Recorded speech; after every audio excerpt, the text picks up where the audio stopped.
Hello, Arizona. Welcome to the Lawgitimate podcast. We are your hosts, Mike and Rochelle Poulton. We're here to discuss the business of business to help you get ahead and stay ahead in law, business, and life. Today's show is brought to you by Poulton and Royan PLLC. That's our law firm here in Phoenix. We help local business owners with all of the legal aspects of navigating the world of small business, from forming an entity to dealing with disputes and real estate matters.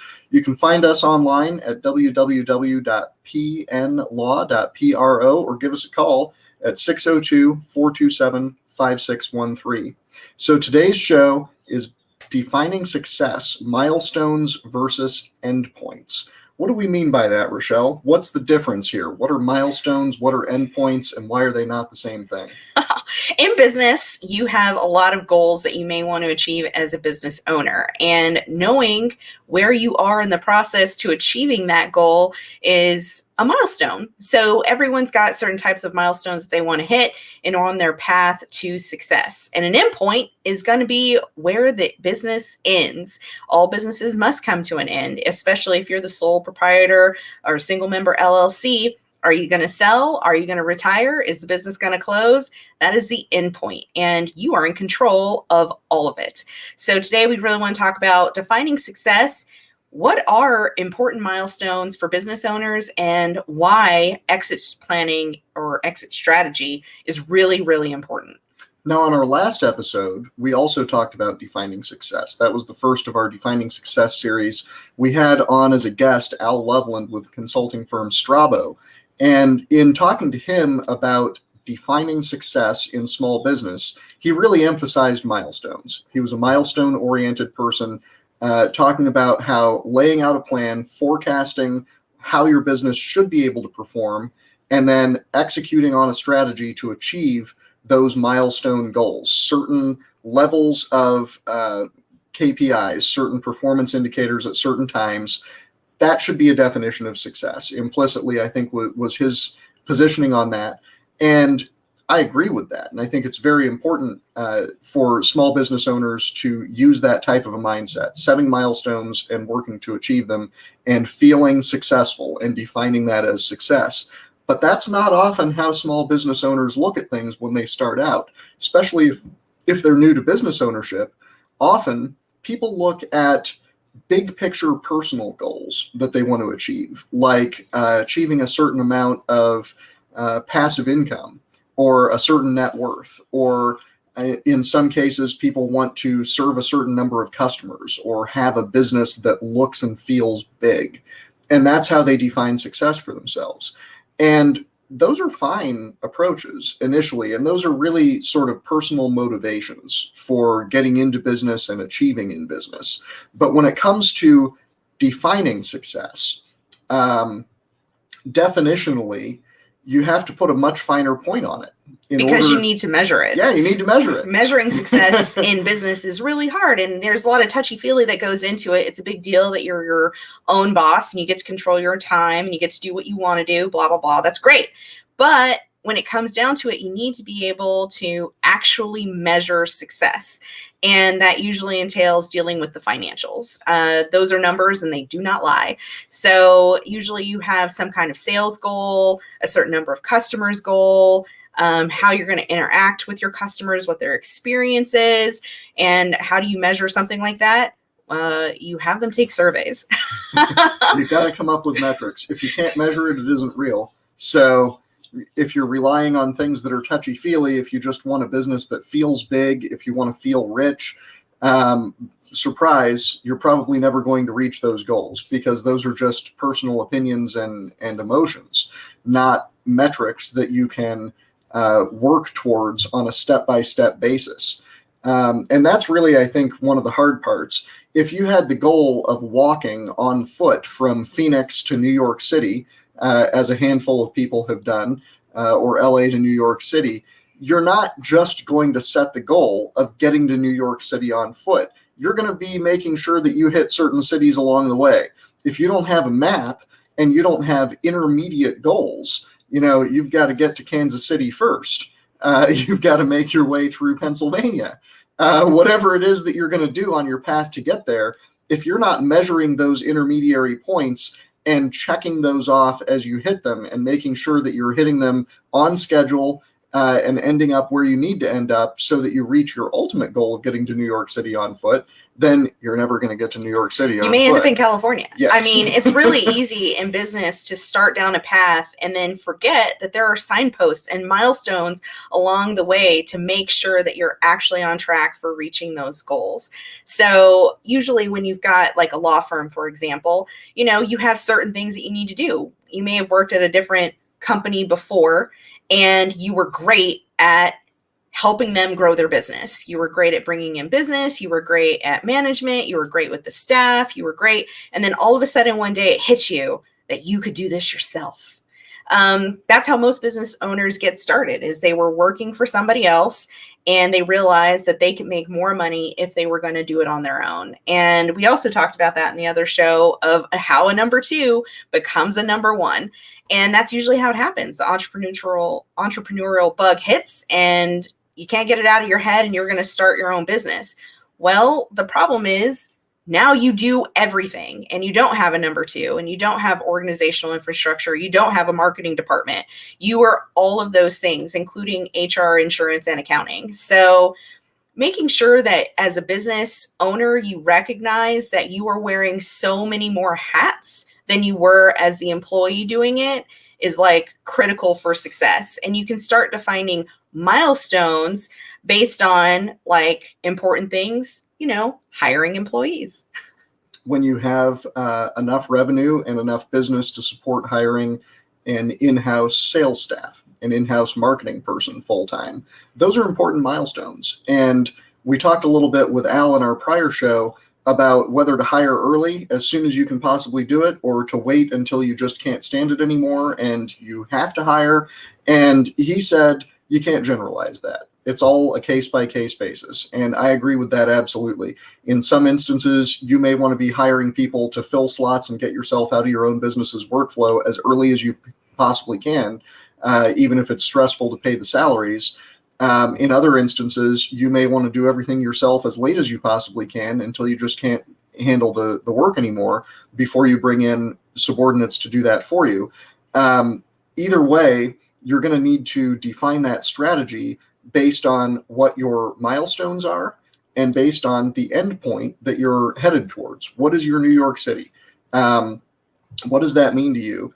And that's really one of the points that we need to get to in today's show is what is an endpoint? Well, businesses are not perpetual.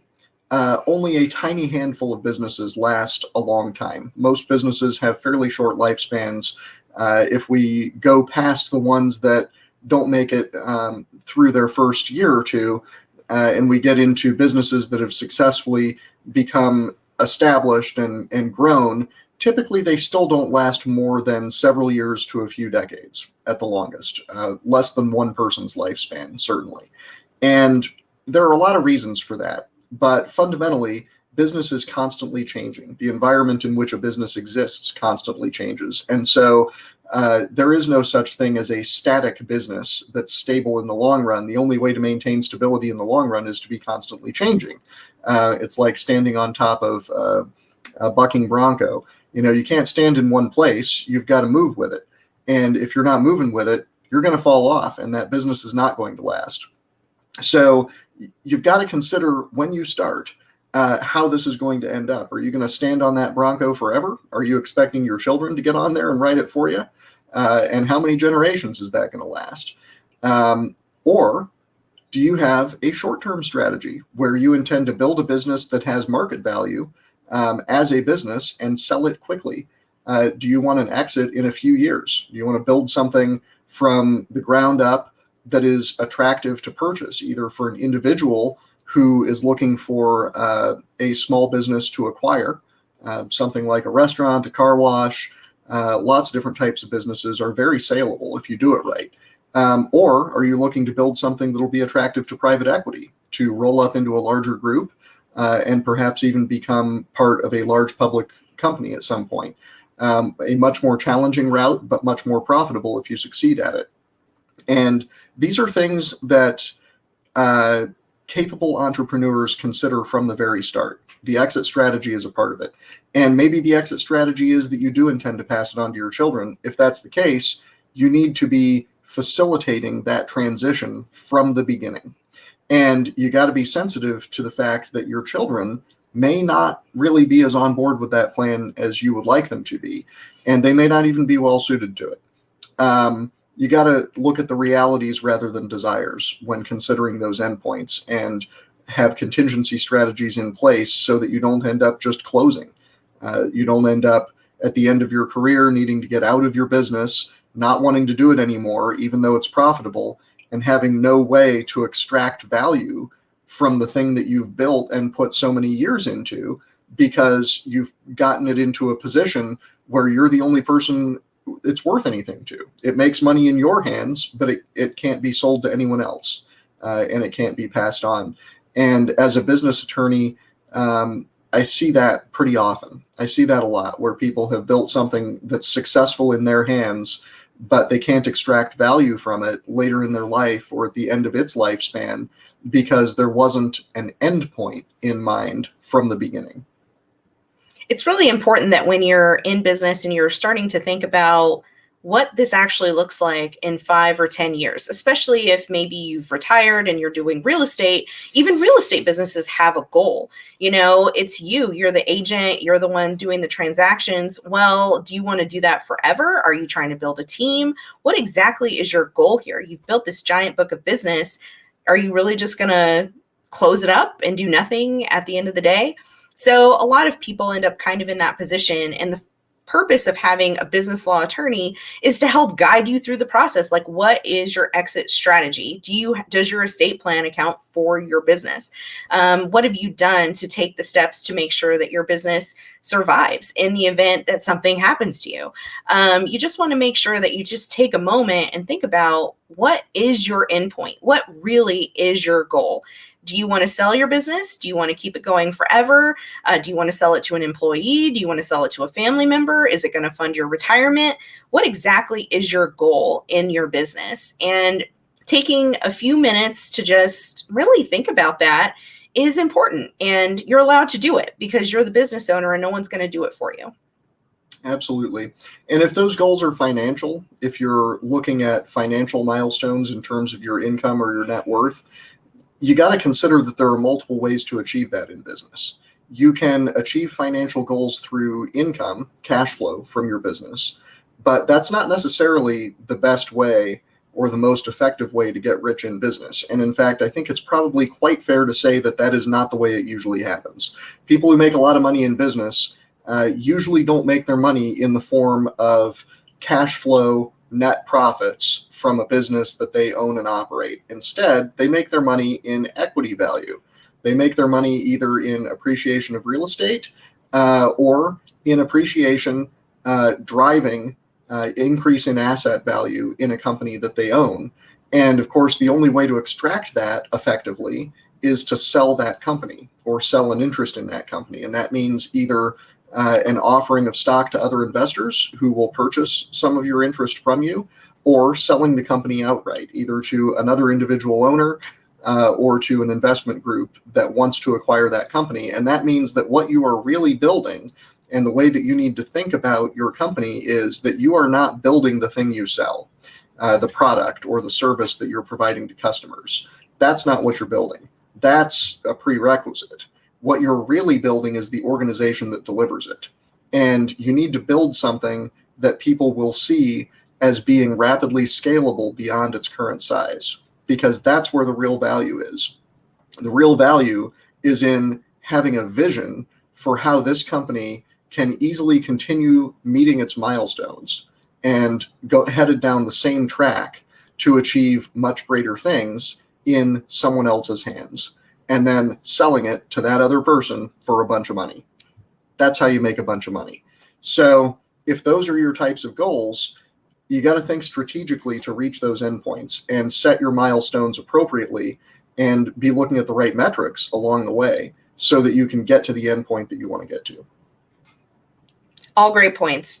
And that'll do it for our quick episode on milestone and endpoints. And we hope you found some value here. And we will see you next week on our next Legitimate podcast episode. Thanks for listening, and we will chat with you next time.